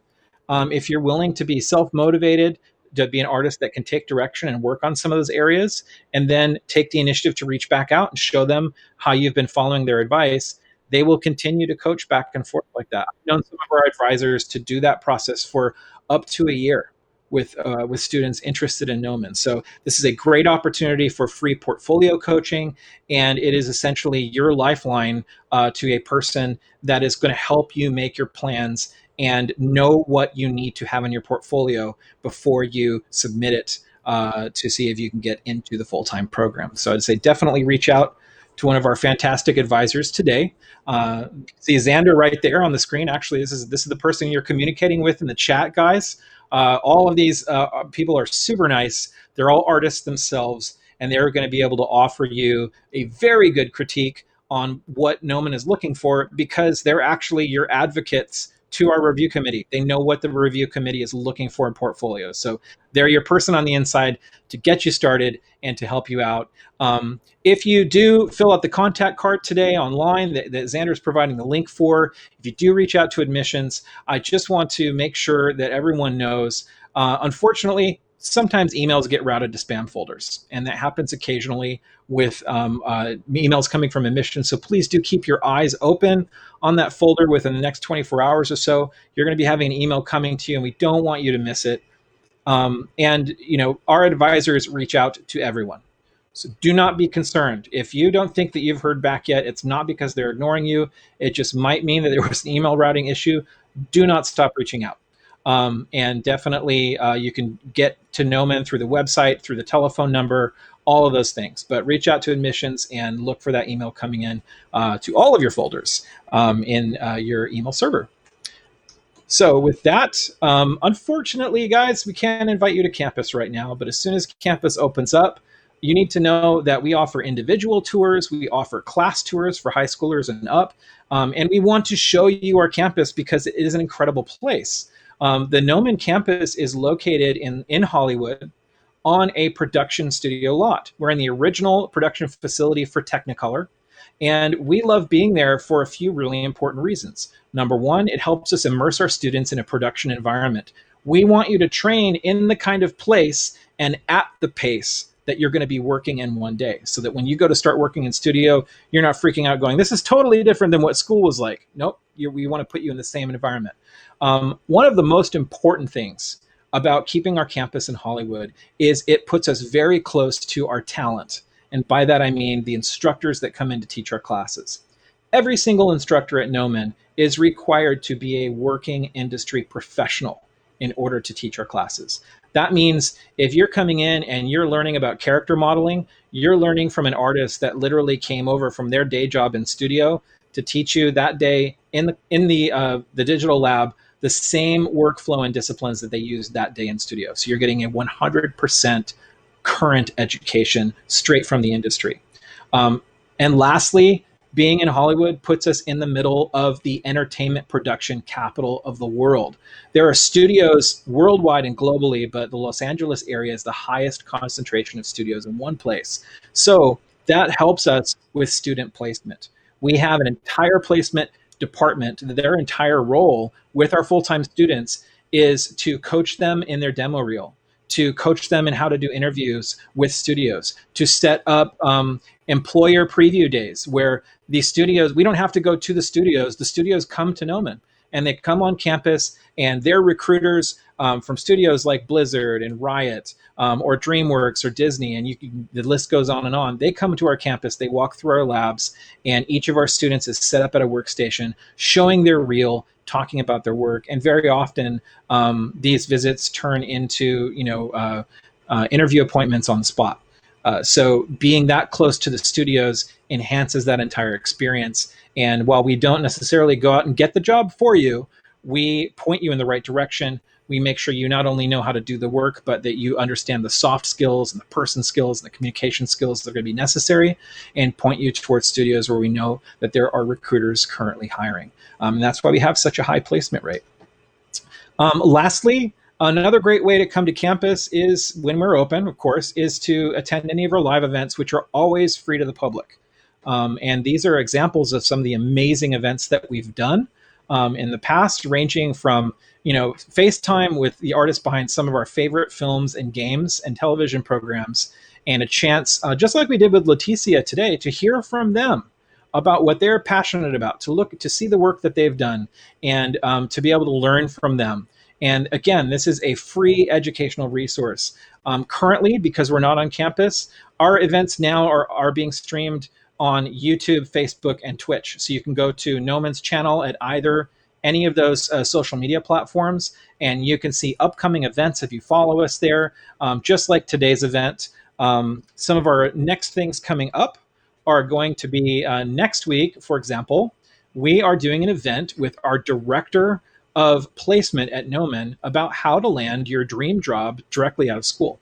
We're going to be talking with the person at Gnomon that works directly with studio recruiters, and we're going to be talking about the things that are necessary to help students find jobs. So this is going to be a great opportunity to hear some of that insider information and to hear about how Gnomon goes about doing that. And that's going to be on Friday, July 24th from 2 to 3 p.m., streaming right here where you're watching us right now.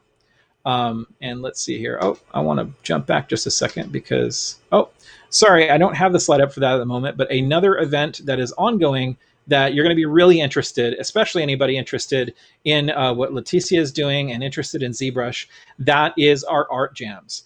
And our Chief Creative Officer, Josh Herman, hosts an art jam every Wednesday from 10 in the morning until 1 in the afternoon. And this is a more informal time where you get to hang with an industry artist. This is a person who's worked with Marvel. He's done concepts for some of the amazing characters, including Groot, and some of the different iterations of armor for Iron Man. You get to hang with Josh, watch him do his workflow and how he does things, listen to him talk about and educate a little bit about how he goes about the process, but also have the opportunity to ask him questions through the chat and kind of get what you might need to know from him. And that's every Wednesday from 10 to 1, guys. So with that, I just want to say thank you for setting aside the time to join us today on the stream. Thank you again to Leticia, who has given very generously to us and provided us with a wealth of information and perspective straight out of the industry. I also want to thank my colleagues, Miranda, who's been off camera today, producing and arranging all of the overlays and those kind of things that need to happen in the background for the stream today, as well as our admissions advisor, Xander, who's been right there with you in the chat to answer questions.